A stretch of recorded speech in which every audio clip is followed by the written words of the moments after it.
So let's start with the fact that why you're watching a video about OnePlus 7 this late. Number one reason, you are an admirer of my work. Second, you're just watching it for lols. Third reason can be you're still confused whether to buy the smartphone, skip it, or look somewhere else. Well, fear not, this video is about all three of them. I'm Srimay and this is my late verdict on the OnePlus 7. Let's start this video by just unboxing the smartphone. You'll get the same old trademark white and a red rectangular brick.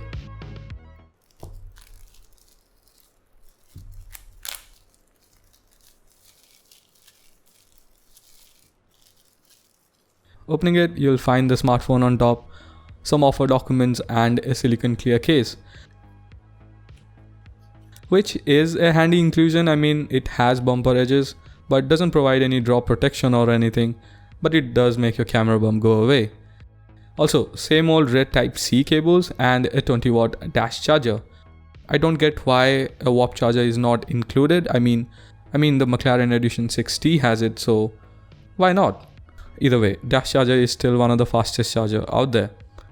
Alright, quick specs coming up. 6.41 inch of Full HD Plus Optic AMOLED display that has a resolution of 1080 into 2340 pixels. It has dual speakers, one from the top and the other is a bottom firing one. Gorilla Glass 6 protection on the front and 5 in the back glass. Top of the line Snapdragon 855 SoC with Adreno 640 GPU. An option to choose between 6GB RAM and 128 gigs of storage or 8GB of RAM and 256 gigs of storage, which is USF 3.0 fast storage. Two cameras in the back, the main being a 48 megapixel shooter and the second one is a 5 megapixel depth sensor. The camera is definitely capable of taking some crisp and decent shots on good lighting conditions and even performed better than my expectation on the low light conditions. In video department, it can shoot up to stabilized 4K 60 FPS. Talking about the front facing camera, it's a 16 megapixel shooter. It's good. I mean, I don't take a lot of selfies and face unlocking with it is a lifesaver, by the way. Works like a charm and it's bloody fast. Coming back to the questions I asked you at the beginning of the video. Number one, should you skip it? And the answer is yes, if possible. Don't get me wrong, it's a great all-rounded smartphone for the price range. The design, the UI, it's all great. I love it. Exactly what you expect from a OnePlus flagship. Yet something feels missing. The innovation or thought process behind it feels lacking. I mean, is it a OnePlus 7 or 6T? Because from the front, you can't even differentiate between the two. They just did some few minor upgrades and called it a day, just like they did with 3, 3T and 5. This is particularly saddening for me to see a company putting more focus on their profit-centric smartphone, the OnePlus 7 Pro. They didn't even market OnePlus 7 in the US, so there's that. I get it, they're trying to market themselves as a premium brand.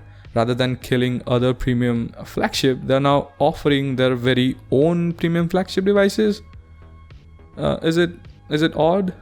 Okay, let's not be that dramatic. All I'm saying is if you are interested in buying only a OnePlus device, wait for the next iteration and skip this one. If you can. Cause guaranteed they will remove the notch and you will get a newer design, of course a warp charger and maybe a little more attention. Number 2 question. What about other competitors? Before answering this question, I'm gonna say that do I like OnePlus products? Yes. Am I biased? Of course, a little bit, but I'm not owned by OnePlus and I paid for the product, so all the opinion is from a consumer standpoint. So there are basically two smartphones in the price range, closely priced and similarly spec'd, Redmi K20 Pro and OnePlus 7. K20 Pro is the cheapest between the two. So why didn't I choose that? To explain the answer, let the showdown begin. OnePlus 7 versus K20 Pro. The number one reason, Oxygen OS.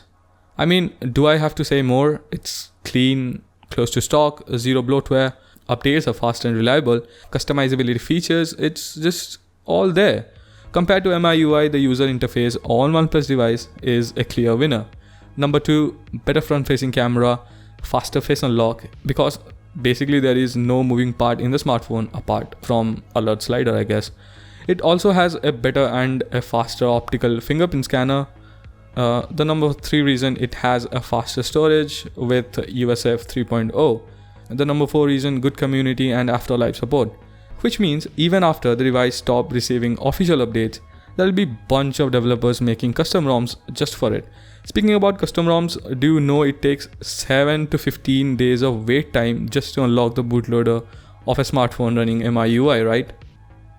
GG. Also, I can even flash Android Q Developer Preview 4 on my device right now.